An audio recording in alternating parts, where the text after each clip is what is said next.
പ്രിയപ്പെട്ട പ്രേക്ഷകരെ, ഈ കണ്ണൂർ ഇരിട്ടിയിൽ കളിക്കുന്നതിനിടയിൽ വിഷപ്പാമ്പിനെ പിടിച്ച കുട്ടികൾ കടിയേൽക്കാതെ രക്ഷപ്പെടുത്ത തലനാരിഴയ്ക്കാണ്. മൂർഖൻ പാമ്പിനെയാണെന്ന് അറിയാതെ കൈകൊണ്ട് പിടിച്ച് കുപ്പിയിലടച്ചു.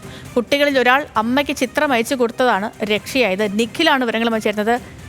നിഖിലെ, കേൾക്കുമ്പോൾ തന്നെ പേടിയാവുന്നു. എന്താണ് അവിടെ സംഭവിച്ചത്?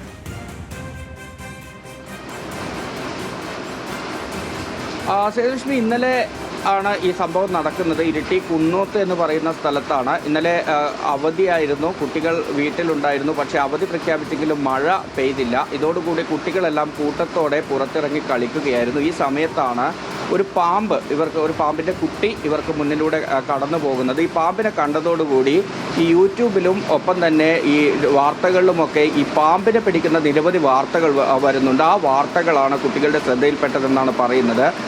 അല്ലെങ്കിൽ അവരുടെ ഓർമ്മയിലേക്ക് അതാണ് വന്നത്. അങ്ങനെ അത് പരീക്ഷിക്കുകയായിരുന്നു ഈ കുട്ടികൾ ചെയ്തത്. ഈ പാമ്പിൻ്റെ കുട്ടിയെ വാലിൽ പിടിച്ച് തൂക്കിയെടുത്തു. ആ സമയത്ത് മറ്റൊരു കുട്ടി വീട്ടിലേക്ക് പോയി ഒരു ഭരണി എടുത്തു വന്നു. ആ ഭരണിയിലേക്ക് ഈ പാമ്പിനെ കുട്ടികൾ ഇടുകയായിരുന്നു. ഈ സമയത്തൊന്നും തങ്ങൾ പിടിക്കുന്നത് ഉഗ്രവിഷമുള്ള ഒരു മൂർഖൻ പാമ്പിനെയാണ് എന്ന് കുട്ടികൾക്ക് അറിയില്ലായിരുന്നു. ഈ വലിയ ആഘോഷവും ആവേശവും ഒക്കെ ആക്കി അവർ ആ പാമ്പിനെ പിടികൂടി ഭരണിയിലാക്കി. അതിനുശേഷം അതിൻ്റെ ഒരു ത്രില്ലിലാണ് അവർ ഈ ഒരു ഫോട്ടോ എടുത്തിട്ട് അതിലൊരു കുട്ടിയുടെ അമ്മയ്ക്ക്, ഇരിട്ടിയിലെ ഒരു സ്വകാര്യ സ്ഥാപനത്തിൽ ജോലി ചെയ്യുന്ന അമ്മയ്ക്ക് അയച്ചു കൊടുക്കുന്നത്. അമ്മ ശരിക്കും ഈ ഫോട്ടോ കണ്ടതോടുകൂടി അവർക്ക് വല്ലാത്തൊരവസ്ഥയിലായി എന്നാണ് പറയുന്നത്. ഇവരിപ്പോൾ പേരൊന്നും നമ്മളോട് വെളിപ്പെടുത്താൻ തയ്യാറായിട്ടില്ല എങ്കിൽ പോലും അവർ വല്ലാത്തൊരവസ്ഥയിലായിപ്പോയി. കാരണം അവർ കാണുമ്പോൾ ഈ കുപ്പിക്കകത്ത് നമ്മുടെ ചിത്രത്തിലുള്ളതുപോലെ പത്തി വിടർത്തി നിൽക്കുന്ന ഒരു മൂർഖൻ പാമ്പിൻ്റെ കുട്ടിയെയാണ് അവർ കാണുന്നത്. അവർ വല്ലാത്തൊരവസ്ഥയിലായി. ഉടൻ തന്നെ ഈ സ്നേക്ക് റെസ്ക്യൂവറായ ഫൈസൽ വിളക്കോടിനെ വിവരമറിയിച്ചു. അങ്ങനെ ഫൈസൽ എത്തിയാണ് ആ പാമ്പിനെ അവിടെ നിന്ന് കൊണ്ടുപോയി അതിൻ്റെ ആവാസ വ്യവസ്ഥയിലേക്ക് തുറന്നു വിടുന്ന ഒരു സാഹചര്യം ഉണ്ടായത്.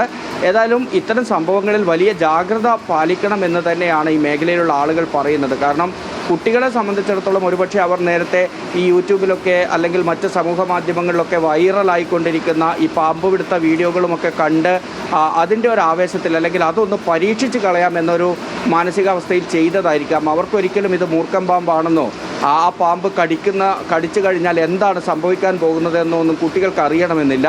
അപ്പോൾ ഇത്തരം കാര്യങ്ങൾ അനുകരിക്കാതിരിക്കാനും ആവർത്തിക്കാതിരിക്കാനും ഒരു ജാഗ്രത വേണം എന്നൊരു മുന്നറിയിപ്പ് കൂടി ഈ സ്നേക്ക് റെസ്ക്യൂവർമാരും ഒപ്പം തന്നെ ഈ ഇത്തരത്തിൽ വന്യജീവികളുമായി ബന്ധപ്പെട്ട പ്രവർത്തനങ്ങൾ നടത്തുന്നവരുമൊക്കെ നൽകുന്നുമുണ്ട്. സത്യം അങ്ങനെ തന്നെയാണ് നിഖിലെ. കാരണം ഈ കുട്ടികളെയൊക്കെ സംബന്ധിച്ചിപ്പോൾ എല്ലാവരും യൂട്യൂബും ഫേസ്ബുക്കും ഇൻസ്റ്റാഗ്രാമും ഒക്കെ വലിയവരും ചെറിയവരൊന്നും ഇല്ല, പിള്ളേർക്കാണ് ഈ വലിയ ആൾക്കാരെക്കാളും എല്ലാ കാര്യങ്ങളും അറിയാവുന്നത്. ഇപ്പോൾ ഈ പാമ്പിനെ പിടിക്കുന്ന വീഡിയോ ഒക്കെ ഒത്തിരി ഇല്ലേ, ഒരുപാട്. ഇപ്പം മാത്രമല്ല മഴക്കാലമൊക്കെ ആയതിനു ശേഷം എല്ലായിടത്തും ഈ പാമ്പുകളൊക്കെ ഇറങ്ങുന്നതുകൊണ്ട് അതിനെ പിടികൂടുന്ന ദൃശ്യങ്ങളും ഒക്കെ ഉണ്ട്.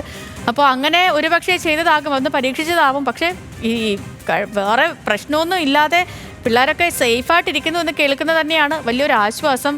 പിടികൂടിയത് മൂർഖൻ പാമ്പിനെയുമാണ്. ആ രക്ഷിതാവിൻ്റെ അവസ്ഥ എന്തായിരിക്കും എന്നുള്ളത് നമുക്കൊക്കെ ഊഹിക്കാൻ പറ്റുന്നതേ ഉള്ളൂ അല്ലേ. നിഖിലാണ് വിവരങ്ങളൊക്കെ നൽകിയത്. ഞാൻ പറയുന്നത് ഇപ്പം കണ്ടുകൊണ്ടിരിക്കുന്ന പ്രേക്ഷകരും നിങ്ങൾ കുട്ടികളൊക്കെ ഉള്ളവരാണെങ്കിൽ കുട്ടികളോടൊക്കെ ഒന്ന് പറയണം. കാരണം ഇങ്ങനത്തെ വീഡിയോ ഒക്കെ നിരന്തരമായിട്ട് കാണുന്നത് കൊണ്ട് അതിനെ അനുകരിക്കാനൊന്നും ശ്രമിക്കരുത്. പാമ്പ് വിഷമുള്ള പാമ്പാണോ അല്ലാത്തതാണോ ഒന്നും നമുക്കറിയില്ലല്ലോ.